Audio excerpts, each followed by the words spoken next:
with Mr. Hijjo, and I give him the floor. You have the floor, Mr. Hijjo. Thank you, Mr. President. Mr. President, distinguished members, thank you very much for having me today. I stand before you today as a civilian and a humanitarian worker who lives in Gaza. I am here today to be a witness to a people for whom the ceasefire has yet to bring safety, aid has yet to bring relief, and hope remains a luxury thing they cannot afford. This is officially in place, but the reality tells a different story. While the world exhaled after the declaration of ceasefire, but in Gaza, the respite was short-lived, and the hopes that the ceasefire would bring an immediate end to suffering and urgent relief were dashed. Continued Israeli attacks have continued reaping souls indiscriminately. Many of those killed were in tents and displacement sites. People who had already fled, already lost everything, already been displaced multiple times, and who thought they had survived all of it just to be killed after the ceasefire was announced. Those who remain alive survive under conditions that strip life of its most basic dignity, and yet we, humanitarian organizations, including the Palestine Red Crescent Society, PRCS, move mountains to sustain the life-saving services they so desperately rely on. I am one of the guardians who carry the message of humanity, not only to the communities we serve, but to my own team, my colleagues, and most deeply to my wife, my son, and my 2 daughters. For over 2 years, I have carried pain that never leaves me, watching my wife suffer from a severe autoimmune disease that is gradually robbing her body of its ability to function, while knowing that treatment she desperately needs exists beyond the walls of this siege, yet remains completely out of reach as she waits alongside thousands of other patients for her turn to be medically evacuated. Every single day is a battle for basic of survival. Searching for clean drinking water, securing enough food, finding a power source to charge a phone. I have been displaced at least 6 times, losing my belongings, my savings, and the life I had built, piece by piece. In Gaza, the PRCS has lost 56 staff members, Mr. President, over the past 3 years, 30 of them while on duty. Given everything, they had to alleviate the suffering of civilians. One of our colleagues, Hussein al-Smeiri, was killed as recently as last February, after the ceasefire was declared. Yet despite the fear, the grief, and the shock, our staff and volunteers have remained resilient. They have continued their humanitarian work without losing faith in the humanitarian mission, faith in the red emblem, and in the conscience of international community, Mr. President. In March 2025, 15 humanitarian personnel, including 8 PRCS medics, were killed by the Israeli occupation forces in Rafah while on duty. After 1 week, PRCS recovered their bodies with difficulty as they were buried in mass grave in the sand, in their uniforms and marked ambulances. Today, Mr. President, I have a message to share with you from the sole survivor of this massacre, my colleague, Asad Nasasra. Asad Nasasra, he calls on the entire world to provide protection and immunity to all humanitarian medical relief institutions, including PRCS, so that they can fulfill their humanitarian duty and reach out affected communities and return home to their families safe and unharmed. Asad still cannot believe that he managed to return to his family and children. Asad remains deeply traumatized, haunted by a moment no human being should ever have to carry. The moment his colleague Muhammad al-Hila held onto him, looked him in the eyes, and took his last breath, Asad couldn't save him, and that helplessness weighs on him every single day. The lack of any concrete accountability actions for violations committed in Gaza remains a profound failure of the international community and a grave breach of global legal and moral obligations. These are not isolated incidents. They are documented, repeated, and deliberate acts that demand urgent and decisive response. The international community and UN state members must fulfill their legal obligations by conducting independent investigations, ensuring individual criminal responsibility. Impunity is not an option, it is a catalyst for the further atrocities. In this harsh reality, Mr. President, PRCS developed flexible and adaptive response models to reach every affected community, wherever they may be. Yet even human ingenuity has its limits. No amounts of creativity can fully overcome the occupational systematic and deliberate restrictions designed to make life unbearable for all civilians and all these trying to help them, including PRCS. We are operating under extremely harsh and complex conditions, Mr. President.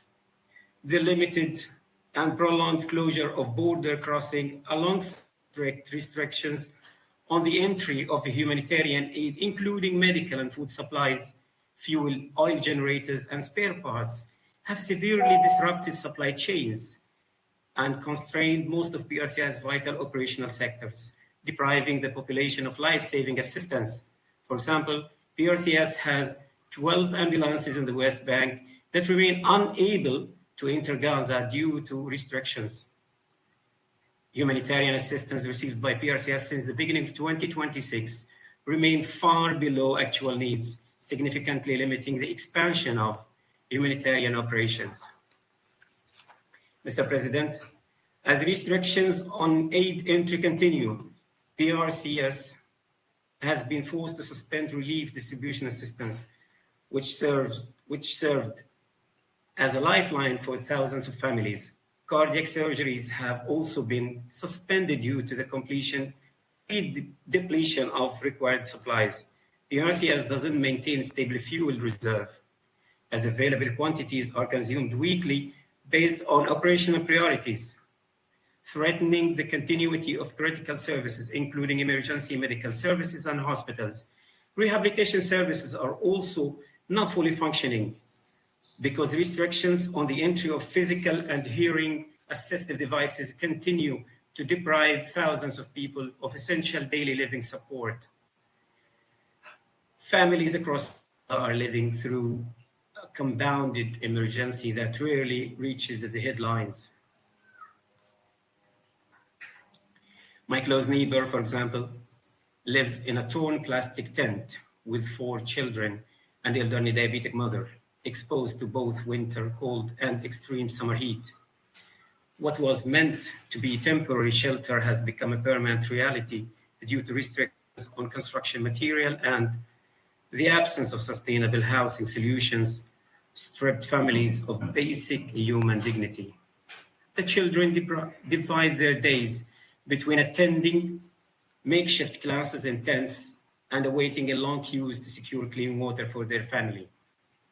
Like countless other across in Gaza, the family is also facing a severe rodent infestation, spreading through rubble and damaged sewage infrastructure, turning neighborhoods into a breeding grounds for disease and fear. One night, Mr. President, a rodent bit the elderly mother while she slept.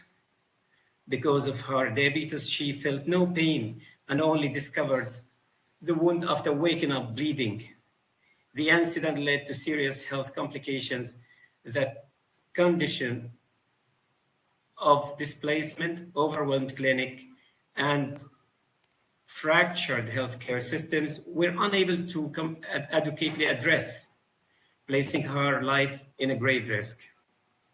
And while Gaza endures hell, West Bank is not spared. Over 900 checkpoints and gates, expanding illegal settlement activity, fragmenting communities and territory, intensifying settlers' attack leading to fatalities, destruction of properties and displacement, all compounded by attacks and violation carried out by the occupation army who killed 2 of our medics since 2023 in the West Bank. PRCS emergency medical teams, Mr. President, regularly face attacks and mistreatment, sometimes causing injury and often preventing them from reaching people in need of medical care. From the start of this year, 2026, PRCS documented 26 attacks on ambulances and personnel, including shooting and other physical assaults, resulting in at least 2 injuries among staff and volunteers. In addition, PRCS has documented more than 15 cases where ambulance teams have been delayed while transporting patients or injured, besides 6 cases where the teams were not allowed to reach patients, including cases of women in labor. Mr. President, in this restricted and unsafe environment, PRCS teams continue providing their EMS, medical, relief, psychosocial support, and health services across the West Bank. The challenges we face are primarily related to disrespect of our Red Crescent emblem, our humanitarian mission, and our humanitarian access. As the leading national humanitarian actor in the OPT, and in order to enable an effective response commensurate with the scale of humanitarian needs, particularly in Gaza, PRCS calls for immediate and urgent actions to ensure full respect for the ceasefire and an end to all attacks against people and infrastructure, open all crossing points to allow the rapid and sustained flow of assistance, lift restrictions on critical material required for humanitarian response, ensure there is an effective, transparent, and clear process for the entry of aid that enables large-scale flow of aid commensurate with the needs of the people of Gaza, ensure the effective protection for medical and relief teams and for the health of the humanitarian facilities, ensure respect, protection, and support for the vital and central role of PRCS in delivering its services without obstacles, ensure the swift removal of debris and immediate restoration of basic services, facilitate and accelerate urgent medical evacuation from Gaza, including transfer of patients to hospitals in the West Bank and occupied Jerusalem, permit PRCS to rotate staff from West Bank to Gaza to alleviate pressure on personnel who have been working continuously without rest. Thank you, Mr. President and state members. I thank Mr. Hijjo for the briefing. We will continue to give the floor to council members. I give the floor to the representative